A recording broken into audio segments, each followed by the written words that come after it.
could you imagine what Vince, with what's happening with Seth Rollins, could you imagine what Vince's, reaction was in the, when he got that news? Like the brick coming out of his asshole must have been at least 6 feet wide. Get Cena on the phone, quick. Call him. It's like, call an ambulance, come and pick up your people. We need help. It's like Cena shining that fucking, the Batman light. Yeah. Looks up like Michael Keaton. Cena to the rescue! Puppy power! Oh, shit. Well, enough is enough, and it's time for a change! Are you ready? It is Sunday, and you're listening to the Sunday Segue Wrestling Podcast. Give me a hell yeah!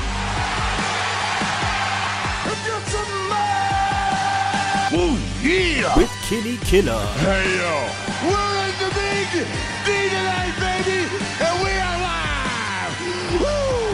I'm the Galdem Sugar Shoe. The best there is, the best there was, and the best ever will be!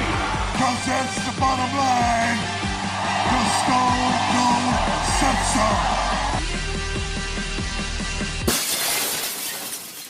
Oh, son of a bitch, if you just heard the glass shatter, that's right, it's the Sunday Segue Wrestling Podcast, right here on VOC Nation and Swerve Talk. It's episode 137, and I am the man of the hour, too sweet to be sour, the one man with no Instagram, Kinny Killa. Now today, people, we have a really, really good show. We're obviously going to be covering the breaking news with Seth Rollins right off the bat, but we're also going to bring you our Raw Fallout. We're going to talk about NXT, also bring you the usual Shug Stunners, Segway Time Machine, RIP, SmackDown in 60 seconds, and Track of the Week. Now, without further ado, let me introduce you to my guest today. He is none other than the cookie cutter podcaster himself and my partner in crime on a Saturday, once a month for Retro Roundtable. It is Michael Cook. Hello, I'm back. He's returned! Yay! You got your fans with their signs. We want Cookie. Backed by popular demand. How you been though, bro? Been busy, just working, just getting paid every month. As you do, because we've got to pay them gimmicks we call bills. Yeah, and it's the only way I can afford to go on all these wrestling shows that I'm going to lately. Yeah, man, you've got a trail on. Where you been going? This week, on Tuesday I'm going to SmackDown, where the Undertaker's going to be. Nice. Manchester. Friday got my local show with Grado's going to be there and Rockstar Spud, so I'm going to see them. And then ICW on next Sunday for Fear and Loathing. I bet you can't wait for that. Fear and Loathing, god damn. It's going to be crazy. It's going to be off the chain. And December I'm going to Progress in Manchester. Oh, yeah, yep. And it's going to be Tommaso Ciampa versus Zack Sabre Jr. Oh, no. That is amazing. I literally can't wait for that. I wish I was there. Jeez. But apart from that, you're good. You looking forward to the return of Retro next week? Oh yeah, I can't wait to talk about people kicking people's legs out of their legs. And why didn't you just tag me? All you had to do was tag me, Brett. Tag me. Man, I can't wait. It's been a hot minute, so I'm looking forward to that, and we'll have really good guests on the show as well. So yeah, I'm very much looking forward to that. But yeah, let's kick off with the show, people. Sunday Segue Wrestling Podcast. Make sure you check out our website. That's sundaysegwaypodcast.wix.com/Sunday Segue. Also, make sure you follow us on Twitter. That's at Sunday Segue. Segue spelled SEGUE. Also, like us on Facebook. Subscribe to our YouTube channel. Now, people, the YouTube channel is going to slightly change soon. Your boy Kinny Killa and Shugs have been doing some planning, and we're going to be very much YouTube focused soon. So watch this space. There's going to be a lot of video content. There's going to be 2 blog shows, 1 blog show after Raw, 1 blog show after NXT, and then the Sunday Segue show will be based on all news throughout the week on all wrestling. So that's British wrestling, that's ROH, that's everything we're going to be bringing you. Where the Sunday Segue will be cut down into half an hour, and it will be video, so you get to see this mug face to face. So yeah, just watch this space. Also, we've got a new art pic for me and Shug, so that'll be up on Twitter later, so check that out. Also, make sure you listen to us on Podomatic, Stitcher. Don't forget iTunes, and download that Double Twist player. Right, so you got any shout outs, Cookie? I'll give a special shout out to my mum. It was her birthday on Friday. Do I say the age? Whatever. She was 70 on Friday. Oh, go on, mum. Oh, wow. So a special shout out to my mum. Happy birthday, mum. We love you, mum. It's all good. Shout out from your boy Kinny Killa. Same age as me, man. Vincent, man. Oh, jeez. Oh, okay. They share something in common. Yeah. I want to give a shout out to our business partners in crime. That's Max Wrestling Magazine, maxwrestling.wix.com/Max Wrestling. The promo championship has just finished, and you would have just heard on BOC Nation what would have went down. So, congratulations to the winner. Congratulations to the winner. That's all I can say. Woo! Well, I also want to give a shout out to Offshoot Radio, the Pigeon Patrol. You know who you is. I want to give a shout out to our brothers from VOC Nation. That's podcast about nothing. I want to give a shout out also Attitude of Aggression, Gates, Dave. They will be on Retro Roundtable next week. That's right. Also, I want to give a shout out to Badass Wrestling Podcast. So let's kick it. Let's get this ish going. Let's get this show going. Raw Fallout. Now there's only one place to start, Cookie. Only one place to start. Seth Rollins, Lord of Mercy. What is happening? He is out 6 to 9 months with an ACL injury, MCL, torn meniscus, all kind of madness in Ireland going down. I thought it was a joke. It was not a joke, and now we're gonna be out. You know, the champ's going to be out for a long time. He's going to miss WrestleMania. Now, what impact, Cookie, does that make on the WWE and the picture itself and WrestleMania and everything? They have the potential to do something good here. I know it's bad at the time for Seth Rollins, but they could make a new champion, make him the biggest heel ever, and have Seth Rollins come back as the hero in 6 to 9 months' time. They've got the potential in the long term to do something really, really good here. Just whether if they've got the patience or not, and panic and just brings John Cena back straight away. Yeah, well, that's the thing. It's like there's so many different things that can come out of this. You know, it's like, do you bring back Cena? Do you try and offer a lot more money to come back, or do you do the smart thing and be forced into now building someone up and building up a different storyline, which can definitely spark some interest in the universe. I mean, I wouldn't mind if Roman Reigns had a manager, say, to talk for him, do a Rock Deadly Games style turn and Deadly Games. Just put somebody in the sharpshooter, wink at Triple H, and just him being a heel. I think that would be good. And then Seth Rollins come back, because when Triple H got injured in 2001, he was a bad guy, and he came back and everyone was cheering him. I thought, the potential here is brilliant. Because they haven't booked him very well as a heel. Well, they seem to book all heels as like chicken heels now, don't they? So bring him back, reinvent him as a proper face, because people wanted to cheer him anyways. Exactly. So this is the perfect time, because there's still little boos forming for Roman Reigns. So this is perfect. Just do it, McMahon. Do it. Change them now. Yeah, I know. It's going to be good for a lot of people. This should be. It should be, if they don't balls it up, and if they got the minerals to do it right. Like, at the end of the day, who are the contenders, Cookie? Who we got? We got Reigns. Well, yeah. Kevin Owens. Yeah. Use him. I mean, anybody that was in that fatal four-way for the number one contendership could be there. Like, even Alberto Del Rio. Oh yeah. I mean, you got Owens, you got Del Rio, you got what's it called? Who else we got? You got Ambrose. Ziggler's obviously going to be in it. Cesaro's going to be in it. Wouldn't be surprised if all of the New Day were in it. I was just about to say they're hot as hell right now. I'd have them in that tournament. And then you bring some surprises back, and then also what they could do is they could make build storylines throughout the tournament, to push on for further months. So they've got their work cut out, but it could be very simple. And to be honest, I think they might look to NXT to bring some guys up real quick. And I think you've got Samoa Joe there, ready and waiting. He knows what to do on TV. They're lacking heels. They're lacking heels at the moment, and he could come in and do a job. But let's look at the scenarios. Let's look at the booking for this now. Okay, so we could have Roman Reigns, winning, beating Kevin Owens, and then at the end, Kevin Owens pop-up powerbomb, out comes Sheamus, cash in, Sheamus is the champ, and then Roman Reigns is on the chase again. All right, you've got that. I don't like that. No, I don't think. I think Sheamus the only Money in the Bank winner.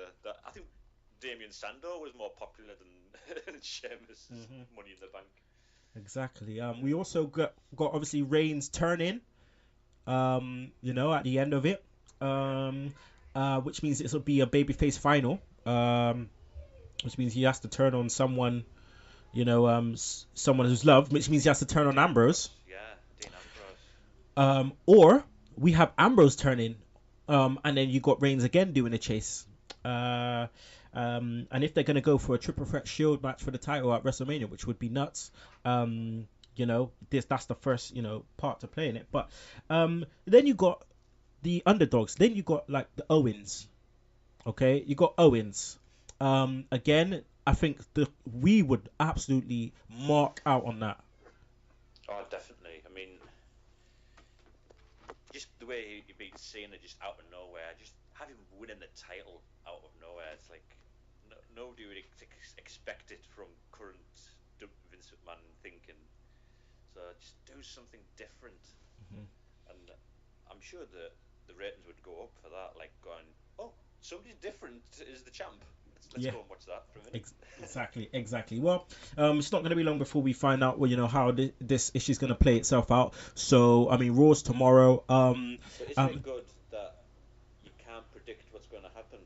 That's the best thing about it. Yeah, I mean, even if Roman Reigns does win it, just seeing how he gets there will be good as well. But it's good unpredictability. That's what you need. Well, the dirt sheets are saying, according to sources, Roman Reigns was planned to win the WWE title from Seth Rollins before Rollins' injury. And obviously they're rewriting their original plans, including WrestleMania 32, due to the fact obviously Rollins is out for 6 to 9 months.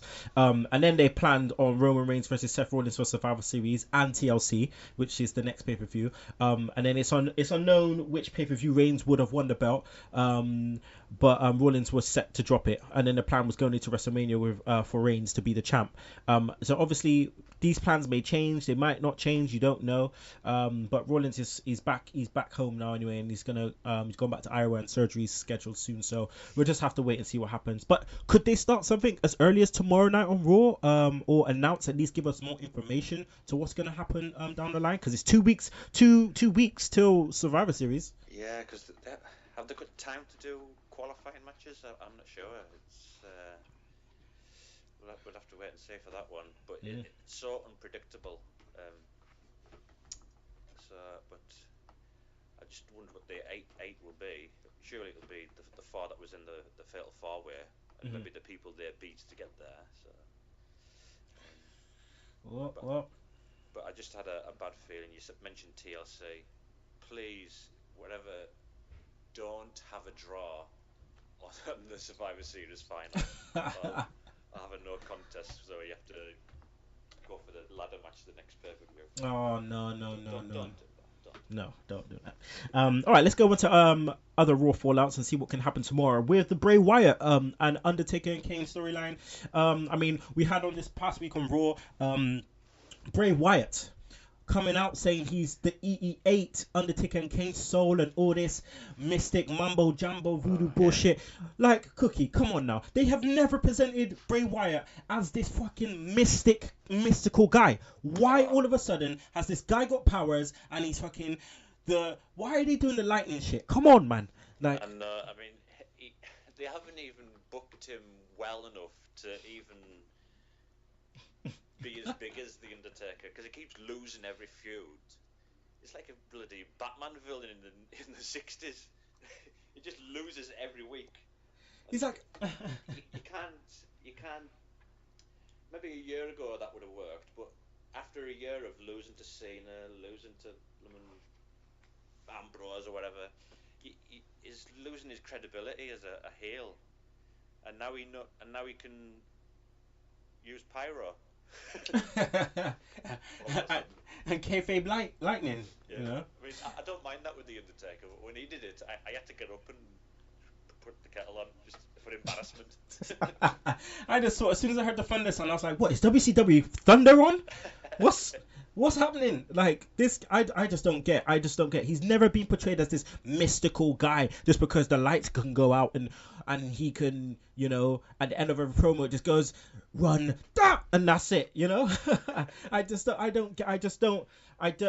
get it, because what does that mean? Harper and Rowan and those guys got mystical powers? Like, he's a guy who's running a cult who has a following. That is it. So why all of a sudden is he now this mystical guy? You know, oh, you know, is Taker gonna hand over the torch? Don't do that shit. We don't. The Undertaker in 2015 with that gimmick, it's because it's the Undertaker why it's still working, right? Oh yeah. That's it. Don't do this shit again, because it's not gonna work. It's 2015. We are all grown now. All right? We are all grown. Stop that we're shit. just used to the Undertaker after all these years, 25 years.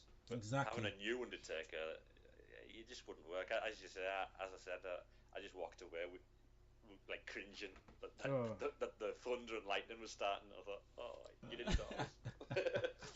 But how do you reckon this shapes out then? Because obviously there's 2 weeks till Survivor Series. We've had over the last 3 weeks, Undertaker being taken, Kane being taken. Now the promo last night. Do they return? Do they return tomorrow night, or do they leave that until the go home show? Well, they've got the Undertaker planned for SmackDown, but I don't know if that seems a bit early. I thought maybe the go home show, but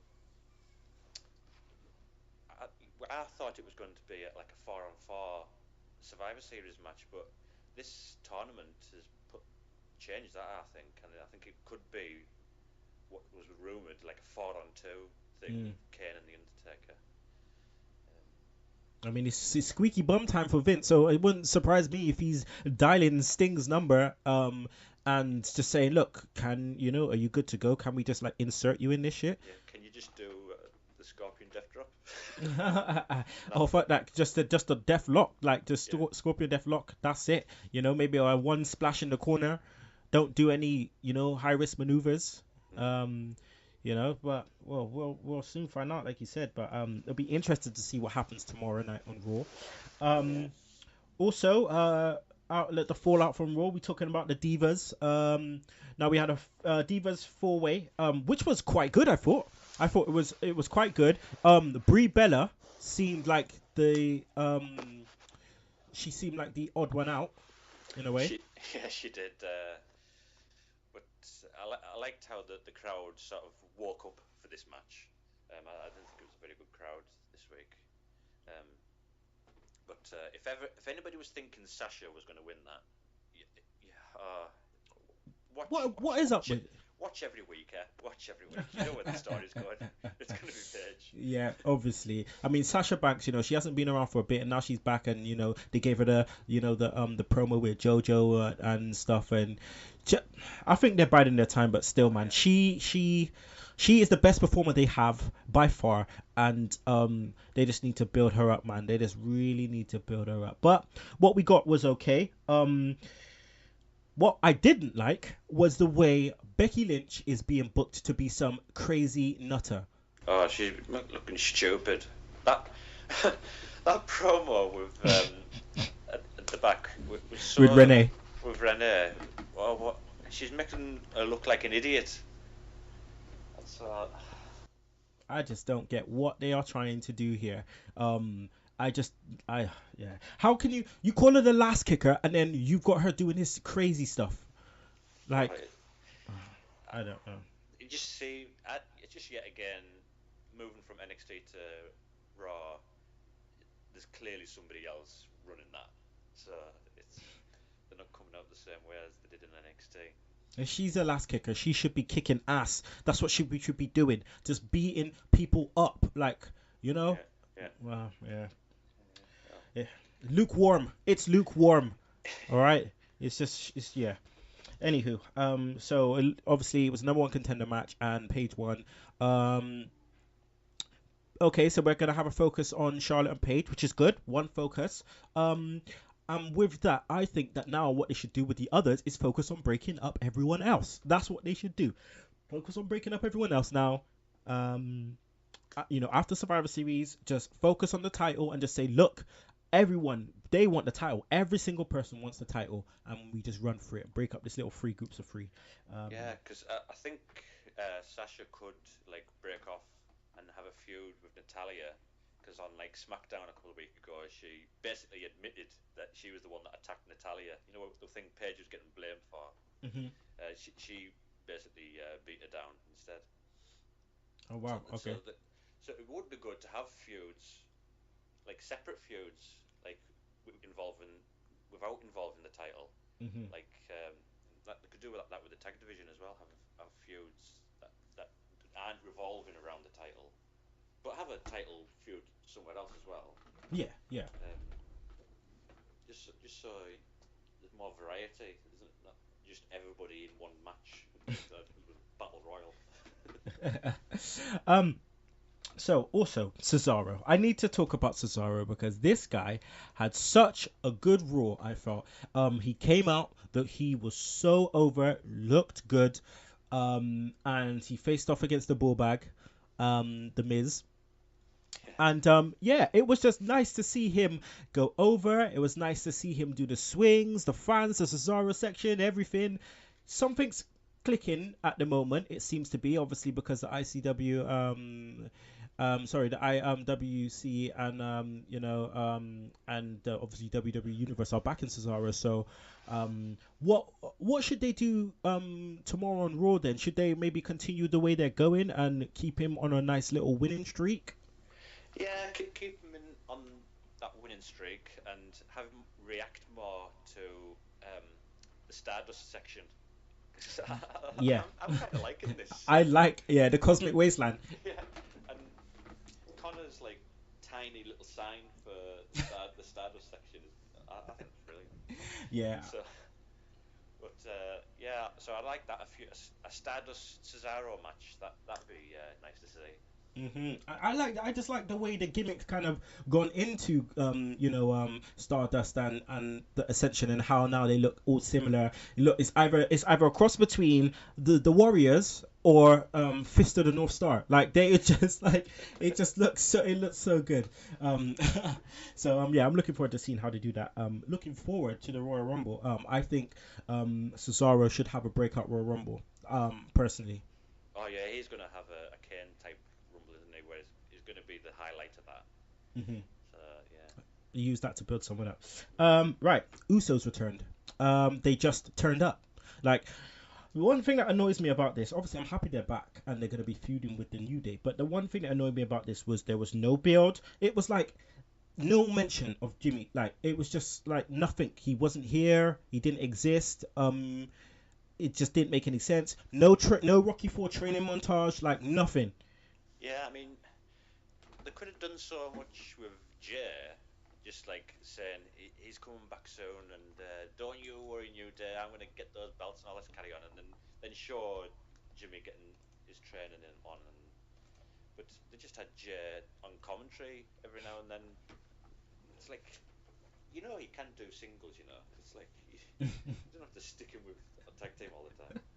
It's not only that, you said they could have had a feud with, someone could have kicked out Jay, and then you just see, you see Jimmy just getting ready getting ready to come back. And just Oh yeah, like he's surrounded by the New Day, and he gets on his phone and go, "Are you ready? Yeah, let's go." Are you ready? Oh shit. All right. So Tyler Breeze. Now Ziggler had a match with Kevin Owens, I believe. And we had Tyler Breeze come out. There in his VIP section. I don't mind the VIP section. I find it part of obviously his character. But I found the beatdown afterwards just a bit weird. I don't know what your thoughts were. Yeah, because he's done that a couple of times now, and Ziggler keeps like knocking him down, anyways. But I don't like the connection with Summer Rae, because it just seems as though all they ever do is selfies. I mean, that's not his. And he takes selfies, but that's making it look like that's all he does. He's not even a model now. It seems because he was a model, surely. But, I think if the match will be good with Ziggler. Yeah. But yeah, he keeps battering him with the selfie stick. Yeah. But it's just a bit stagnant at the moment. I hope it progresses well tomorrow night, and even more to the point where Tyler Breeze faces up against Ziggler in the first round of the tournament, and Tyler goes over, and then we continue the feud. Right, so Lucha Dragons. They faced off against Sheamus and Wade Barrett. They had such a good showing. I enjoyed this match so much. I enjoyed the way they were booked. Finally, they had a little, video promo, a bit more about them. What was your thoughts on how they took the match down? Were you surprised? Yeah, I was surprised that they pinned what were they calling themselves, Euros? Because Is that what? Wade Barrett going Euros. I thought, please don't be. No. Don't go bust like the Euro. But I'm liking the Lucha Dragons, and Kalisto. He's the new Rey Mysterio without a doubt. Mm-hmm. But they seem to be having a little run at the minute, the Lucha Dragons, because on SmackDown they won a four-way match that had the Dudleys involved, and they won. So maybe they have plans for a little push for them against the New Day or something. Yeah, well, maybe. We'll soon find out how that progresses. But I think they definitely should be going far, and I think that because obviously, we've seen them in NXT now, and they've been on the roster for a while, and they've kind of been biding their time. Hopefully, this then is kind of a turn for them, and we get some really, really good, really, really good matches from them, and a feud maybe with Well, I mean, a continued feud with Barrett and Sheamus won't be so bad, but I think they should be going through teams now. I think they should definitely be going through teams. I just hope they're not just pushing them, and then they'll push somebody another week, and then just have a four-way tag team title match. Don't, just let them have their own 1, 2, and 2 match. So don't pile in everybody else. They seem to do that for like WrestleMania or SummerSlam. Just have a four-way. Yeah, I know. Just to get as many people on TV as possible. Let's hope we don't see that. Okay, finally, let's talk about the New Day. I have to leave the best for last, because the New Day on this show, they just made the whole thing. From the start, right? We go into the backstage bit with Seth Rollins. It's just they are just great. Just, oh no. And then Xavier Woods is, I'm back. I just love that. I absolutely love that. They're so good, this team. And to think they were awful to begin with, and then they just turned them heel, and they got their own character. They're perfect, and that trombone, it's so good.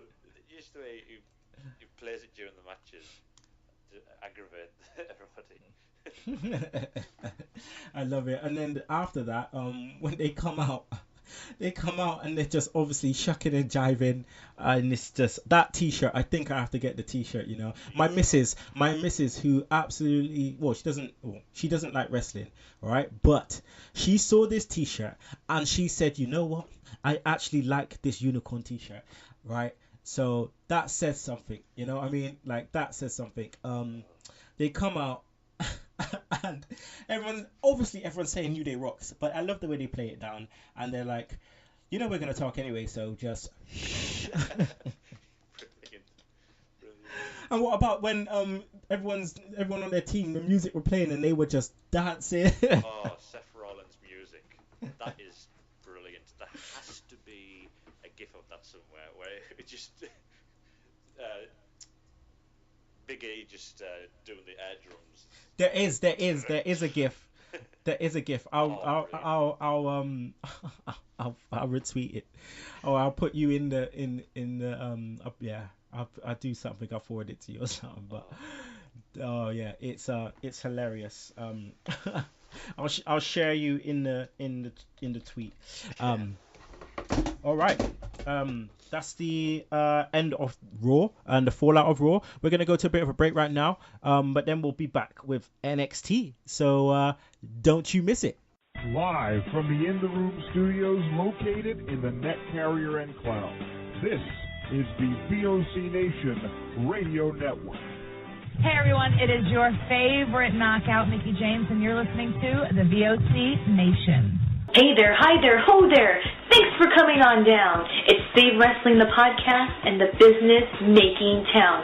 I am your award-winning hostess with the mostest, Shelly Funtime Martinez, and she is my co-host, Dazzling Danielle. Woo! Hello out there. And together we are the Martinez Girls.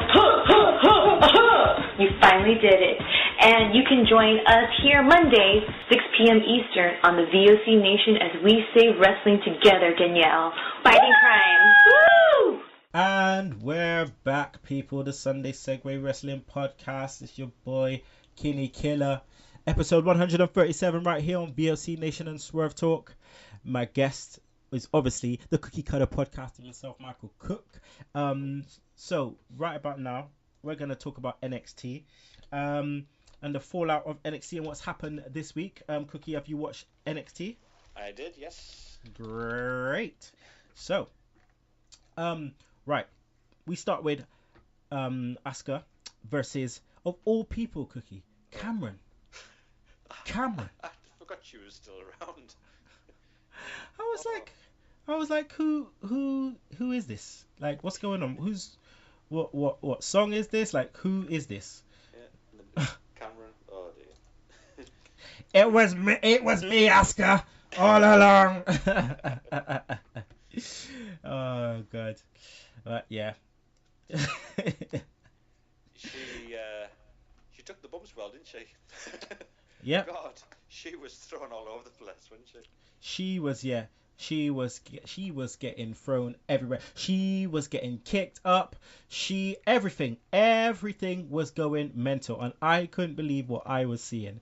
I mean, the way she slapped her, but as soon as her face hand connected her face, she grabbed the arm, and it was like one clear motion. I thought that was beautiful. Into an arm lock. I know, straight away. I mean, it should have been a bit of a squash, but yeah, dude, like that was just that was just great. I just messaged you the gif of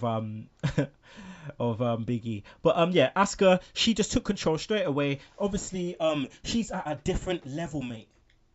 Oh, she is really good, like, and surely a match against Bayley somewhere down the road is definitely going to happen. She's not going to leave NXT without being that champion, I don't think, because she's really, really good.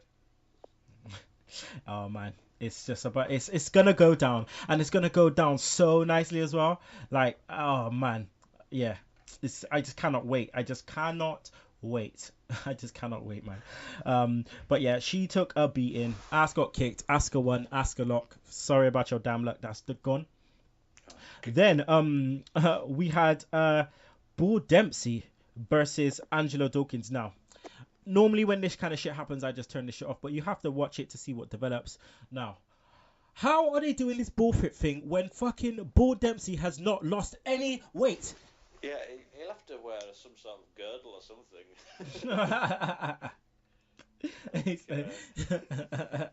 Girdle. Oh man, he's just not. I don't get it. Obviously, it's not being. It's the bullshit's going where it's going. But Angelo Dawkins, like Sawyer Fulton, obviously they're teasing a little breakup there. But who gives a fuck? Yeah, I mean, Doc, he's had all sorts of gimmicks. Didn't they have him wearing like glasses and a Backpack. And they just don't. And he was dancing. He was dancing. They just don't know what clicks with him really. I know it's developmental, but you'd think they'd stick with something by now because it's been like 2 or 3 years, hasn't it? Yep. Yep, it has. So we'll see what happens. Maybe they're giving Sawyer Fulton a push. He's got some kind of a look, but whether it translates onto screen, we won't know. We won't know. Next after that, we had Jason Jordan and Chad Gable promo backstage. This cookie was absolutely so sick. I was like, these guys are the shit. Oh, they are brilliant. And they said they are the world's greatest. And he went, no, you can't say that. I thought, oh, please bring back the world's greatest tag team. Bro, could you imagine? Oh. Them versus the world greatest tag team. That at a special. Oh, definitely. Just putting in that line, it must have been a teaser, surely, that they're coming back to NXT or something. That would be brilliant. That would be amazing. Get them guys over. That would be hand the torch. That would be great. But that Chad Gable, he's got a future there, hasn't he? Mm-hmm. He's really, really good. Imagine him and Kurt Angle. Oh. Don't even get me started. That'd be his retirement match. Yeah. A young guy. Just sec heads. Let that simmer in your brain for a little bit. Chad Gable versus Kurt Angle. Winner takes a gold medal. Imagine him. Imagine the gold medal. That would be perfect. I know. That needs to happen next week. But it looks like they're gonna have a slow build to the titles. Eva Marie, she's back. Yeah, exactly. The fool is back. And I just obviously she's getting all the heel heat, which is great, but it just you have that heel heat and you have that character, but you don't resonate in the ring. It does not. It just does not work. It just does not work. And and gesturing. I know the gesturing is just to pee off everyone, which is great. The heel, heat, and that's amazing. Please keep this woman away from the strap. Keep it away from Bayley. She, can Bayley get a good decent match out of her? She doesn't even know how to do the I want the belt thing. She did it in slow motion, like round her waist. She's going, just so. I know. Please, And this can happen in London. Surely not. Hopefully it's Alexa Bliss. Please be Alexa Bliss at least. Not Eva. Man. I know it's developmental, as I say, but where's all these moves that we saw her learning with what do you call him when she was training? She was doing like spinning DDTs and off the ropes and all sorts, but now she's just doing arm bars and chin locks, not pinning people correctly.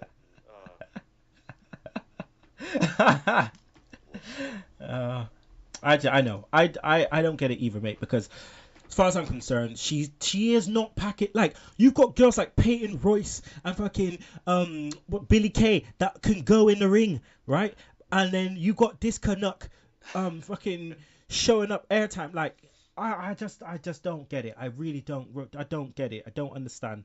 And I'm not sure that a lot of people understand either, but this is what they're doing. They're trying to get her over. She faced up against Gianna Daddio, who looked across between Trish Stratus and Alexa Bliss, but she could go as well. Oh yeah, I know. It's just everybody except Eva, please, for this division. Surely she must improve. They must give her a timeline of, if you're not any good in the next 5 months, you're out. You're gone. Yeah. I'm you know what, I'm done talking. I'm done talking about Eva because she's just making me vexed at the moment. Let's go on to Balor, the main event. Balor versus Cruz. Now, this was, you know, on paper this is going to be amazing, and it lived up to it. Oh, definitely. And Cruz showed how ready he is for a spot like that. Um, really good. I love his gorilla press slam and his flip backwards, and it's brilliant. And he just does. It's less is more now. Where I know in the Indies you're tempted to, as X-Pac would say, get all your shit in. But here, just slow down and you have an even better match. It's so simple, and they had a great one this week. Yeah, yeah, definitely. I mean, the ring psychology, the chemistry, it just flowed so nicely, and it was tit for tat, which was great because it meant it got also got Cruz over as well. So the back and forth was great. Oh yeah, it was a loss that didn't hurt anybody. Mhm. So and that's always a good thing. Um, then we got the ending, Cookie. We got the ending. Yeah. Yeah, Baron Corbin coming out. I didn't expect that. What was your thoughts on Baron Corbin coming out and the Joe turn?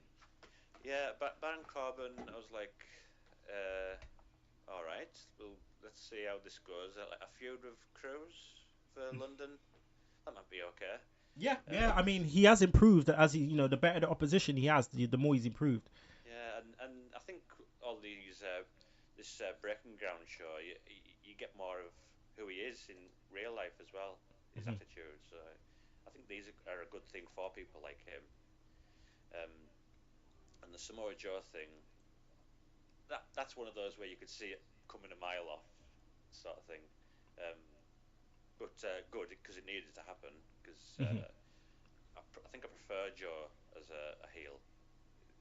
He's just got that ring style where hopefully they don't make him a chicken heel like Seth Rollins. But a match with Balor would be good. Whether they put the title on Joe, I'm not so sure. I don't know. I think he's just there just to make him look good.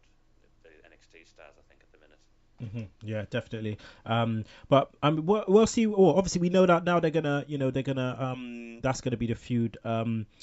Joe and Balor, which was, we always thought that's where they were gonna go. And this feud should then bring in the return of Hideo Itami at some point somewhere.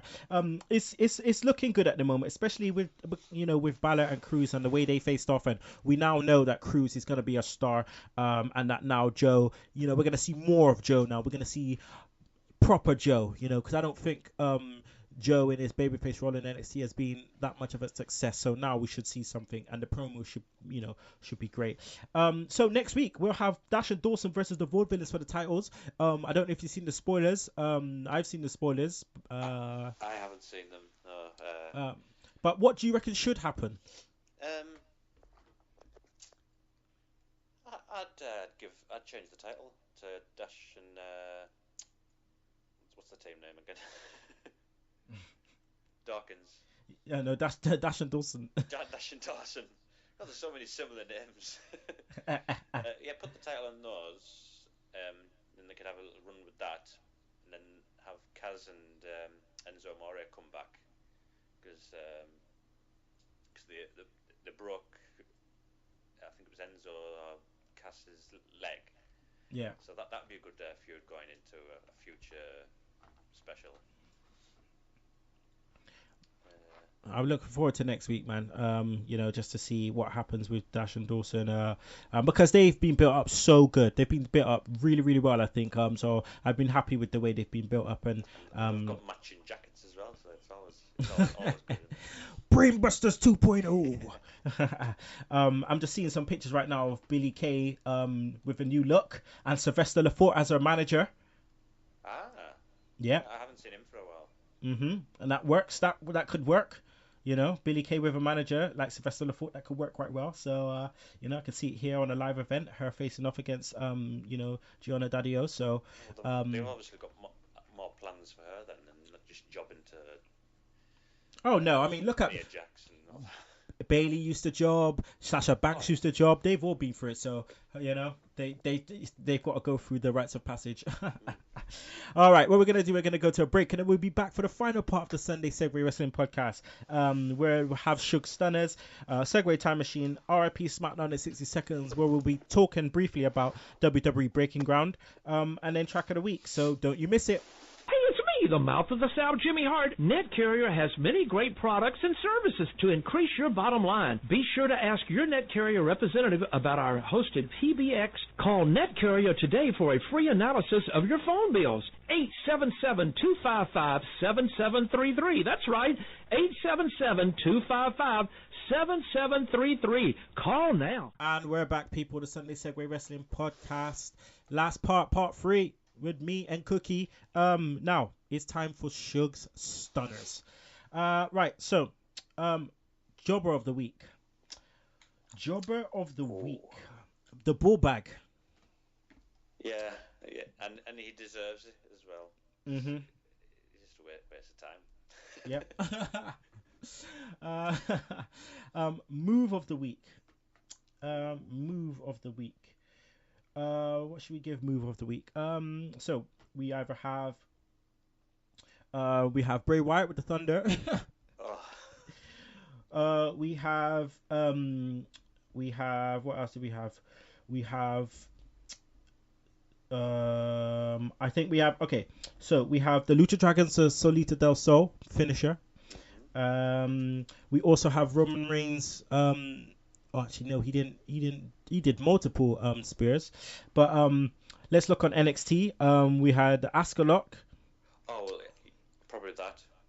Asuka Lock from the slap into the armbar. Yeah. I think that it just looked so smooth. Yeah. She barely touched her face and she was in the arm lock. The slap into the arm lock by Asuka. I'll give that slap arm lock. All right, Wrestler of the Week. Who takes that down? I mean, Cesaro's looked good this week. The New Day were great this week. We also had the Lucha Dragons, obviously. Asuka again. And then we obviously had Balor and Cruz doing well. A bit of a take your pick. Oh, give it to Cruz. Cruz. Just so because he showed I'm here and I mean business here. I'm not just gonna want to be a jobber. I really want to be a main eventer here, and so and he proved that from NXT. Yep. Okay. My man Cruz takes it down. Right. Time for the Segway Time Machine, people. Let's see what happened today. On November the 8th.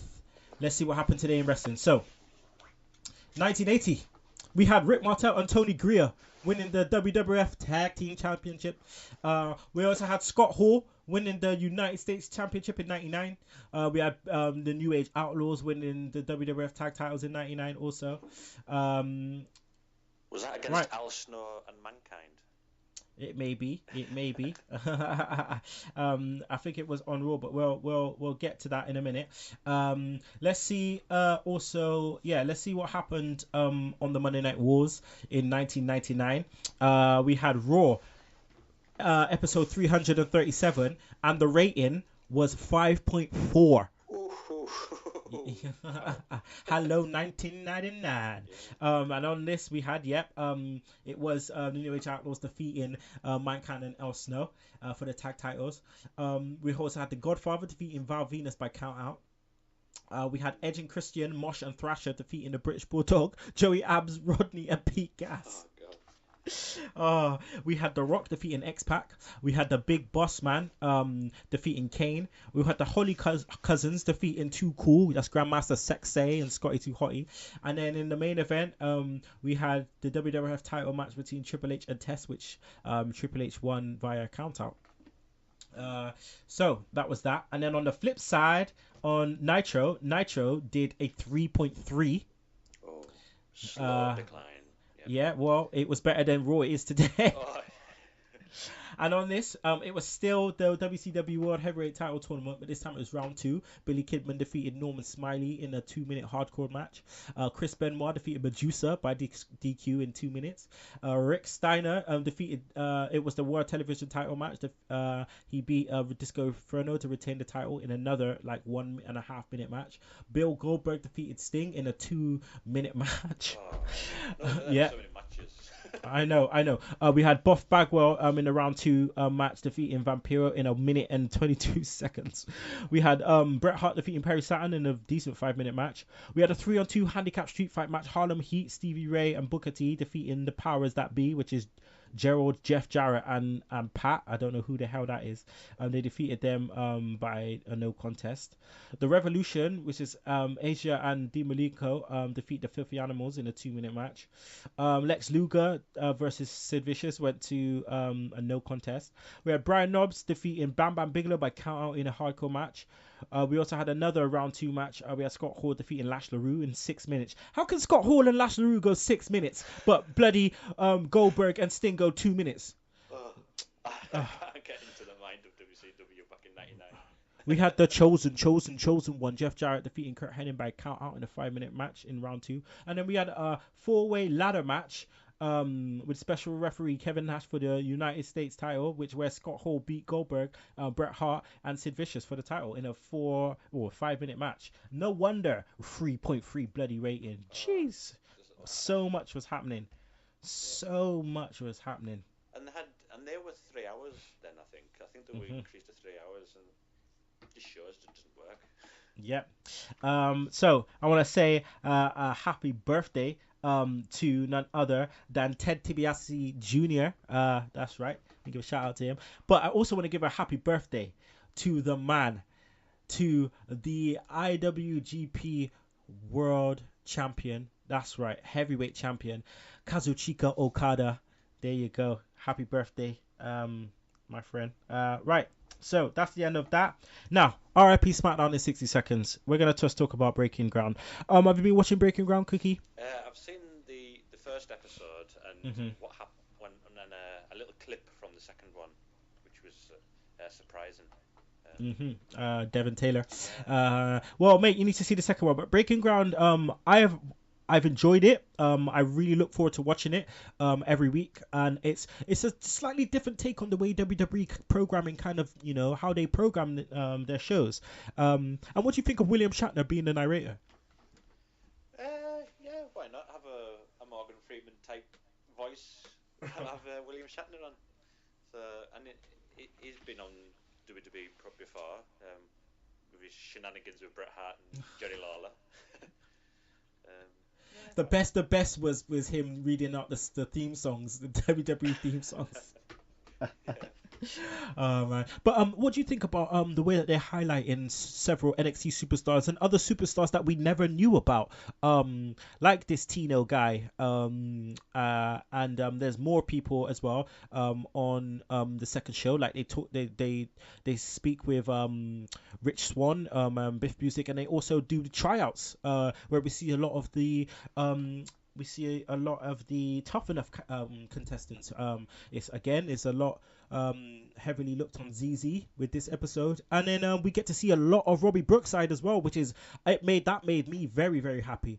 Like he's old school British wrestling, isn't he? It's brilliant. And then we see a very, very angry William Regal. He takes it out on a lot of the guys because they can't do a simple move.